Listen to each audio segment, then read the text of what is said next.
नमस्कार दोस्तों। आज हम जानेंगे कि महाभारत काल के साथ सबसे शक्तिशाली गदाधारी कौन थे। इन सूची में 7वें नंबर पर हैं कर्ण। कर्ण एक प्रसिद्ध धनुर्धर होने के साथ साथ एक अच्छा गदाधारी भी था। गदा विद्या में उनके कौशल का उल्लेख महाभारत में कई स्थानों पर किया गया है। छठे नंबर पर है किचक। किचक मत्स्य साम्राज्य का प्रधान सेनापति था। महाभारत में किचक का उल्लेख मिलता है जब पांडवों ने अपने अज्ञातवास के दौरान मत्स्य साम्राज्य में शरण ली थी। कीचक केवल नाम का ही सेनापति था। वस्तुतः महाराज भी उसके निर्णय के विरुद्ध नहीं जा सकते थे। कीचक के कारण अन्य राज्यों के राजा मत्स्य साम्राज्य पर आक्रमण करने से डरते थे। द्रौपदी के साथ अभद्र व्यवहार के कारण वृकोदर भीम के हाथों उसकी मृत्यु हुई थी। पांचवें नंबर पर है जरासंध।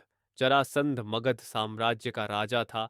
वह इतना शक्तिशाली था कि उस समय के 100 से अधिक राज्य उसके अधीन आ गए थे। उन्होंने अपनी बेटी का विवाह कंस से कर दिया था। कृष्ण द्वारा कंस का वध करने के बाद जरासंध कृष्ण का शत्रु बन गया। उसने कृष्ण को मारने के लिए बार बार मथुरा पर आक्रमण किया था। अंत में भीम के हाथों उसकी मृत्यु हुई थी। चौथे नंबर पर हैं शल्य। शल्य मद्र देश के राजा थे। उन्होंने महाभारत युद्ध में कौरव पक्ष की ओर से भाग लिया था। कुरुक्षेत्र के युद्ध के पहले दिन उसने विराट के राजकुमार उत्तर को मार डाला था। कुरुक्षेत्र के युद्ध में उसने कई बार भीम से युद्ध किया था, लेकिन हर बार युद्ध का कोई परिणाम नहीं निकला था। तीसरे नंबर पर हैं भीम। उन्होंने कुरुक्षेत्र युद्ध में अपनी गदा से अधिकांश कौरव भाइयों को मौत के घाट उतारे थे। उसने अकेले कलिंग सेना के सभी हाथियों को मार डाला था। किचक और जरासंध जैसे वीर का वध भीम ने ही किया था। दूसरे नंबर पर है दुर्योधन।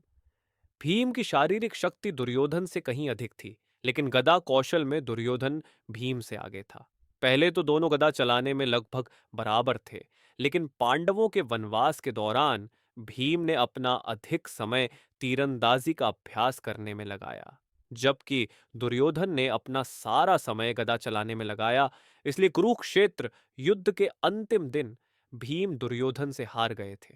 यदि भीम ने भगवान कृष्ण की सहायता न ली होती तो दुर्योधन उस दिन भीम को मार देता। पहले नंबर पर हैं श्री बलराम।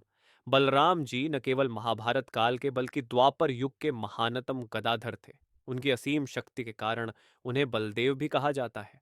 उन्होंने बचपन में ही ढेनुकासुर, प्रलंबासुर जैसे कई असुरों का वध किया था। उन्होंने दुर्योधन और भीम दोनों को गदा विद्या की शिक्षा दी थी। उनके अनुसार दुर्योधन भीम से बेहतर गदाधारी थे। आज के लिए बस इतना ही। जय श्री कृष्ण।